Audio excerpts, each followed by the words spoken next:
ఓం శ్రీ దుర్గాయ నమః. Hi friends, ఎలా ఉన్నారు ఫ్రెండ్స్? మిథున రాశిలోకి శుక్రుడు ప్రవేశించబోతున్నాడు. మరి ఈ 7 రాశుల వారు కొంచెం జాగ్రత్తగా ఉండాలి. మరి అదేంటో మనం వీడియోలో తెలుసుకుందాం ఫ్రెండ్స్. మీరు కానీ ఫస్ట్ టైం నా ఛానల్ విజిట్ చేస్తే వీడియోని లైక్ చేయండి, షేర్ చేయండి, తప్పకుండా నా ఛానల్ సబ్స్క్రైబ్ చేయండి. సబ్స్క్రైబ్ చేసుకున్నారు, ఆ గంటను ఆల్ అని కొట్టండి. నేను చేసే ప్రతి వీడియో మీకు నోటిఫికేషన్లో వచ్చేస్తుంది.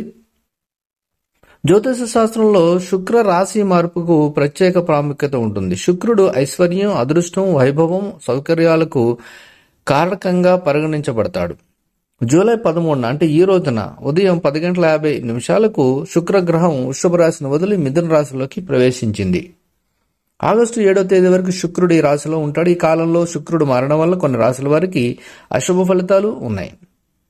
ఆ రాశుల్లో ముందుగా కర్కాటక రాశిలో శుక్రుడు సంచరించడం 12వ ఇంట్లో జరగబోతుంది. ఈ ప్రయాణం కుటుంబ జీవితానికి శ్రేయస్కరం అయితే కాదు. ఈ కాలంలో ఖర్చులు కూడా పెరుగుతాయి. కన్యరాశి, శుక్రుడు కన్యరాశిలో 10వ ఇంట్లో సంచరిస్తున్నాడు. ఈ కాలంలో మీరు మిశ్రమ ఫలితాలను పొందుతారు. ఈ సమయంలో మీరు శత్రువుల నుండి కొంచెం జాగ్రత్తగా ఉండాలి. ఇక వృశ్చిక రాశి వారికి శుక్రుడు వృశ్చిక రాశిలోని 8వ ఇంట్లో సంచరిస్తున్నాడు. ఈ రవాణా మీకు శుభప్రదంగా పరిగణించబడదు. మీ వైవాహ జీవితంలో కొన్ని మార్పులు ఉంటాయి, ఖర్చులు పెరుగుతాయి. ఇక ధనుసు రాశి వారికి శుక్రుడు 7వ ఇంట్లో సంచరిస్తున్నాడు. మీ వైవాహ జీవితంలో వివాదాలు ఉంటాయి. మీ జీవిత భాగస్వామి ఆరోగ్యం పట్ల శ్రద్ధ పెట్టండి. ఉద్యోగాలు చేసేవారు ఇబ్బందుల్ని ఎదుర్కొంటారు.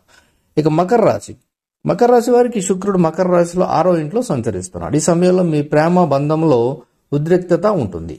ఈ కాలంలో డబ్బు విషయంలో ప్రత్యేక శ్రద్ధ పెట్టండి. ఇక కుంభరాశి వారికి 5వ ఇంట్లో సంచరిస్తున్నాడు శుక్రుడు. అయితే పిల్లల వైపు నుంచి శుభవార్తలు అందుకుంటారు. ఈ కాలంలో మీరు మీ ఉద్యోగంలో ఇబ్బందులను ఎదుర్కోవాల్సి వస్తుంది. ఇక మీనరాశి వారు శుక్రుడు 4వ ఇంట్లో సంచరిస్తున్నాడు. ఈ కాలంలో పెట్టుబడి పెట్టేటప్పుడు చాలా జాగ్రత్తగా ఉండాలి. రుణం తీసుకునే అవకాశాలు కూడా మీకు కనిపిస్తున్నాయి, కాబట్టి మీరు కొంచెం జాగ్రత్తగా ఉండండి. సో ఫ్రెండ్స్, మిథున రాశిలోకి శుక్రుడు రావడం వల్ల ఈ 7 రాశుల వారికి కొంతకాలం ఇబ్బంది ఉంది. అది కూడా వచ్చే నెల అంటే ఆగస్టు నెల 7వ తేదీ వరకు మాత్రమే ఉంది. ఈ కొద్ది రోజులు కొంచెం జాగ్రత్తగా ఉంటే సరిపోతుంది. ఇందులో మీ రాశి ఉందేమో ఒకసారి అంచనా వేసుకోగలరు. Thank you for watching.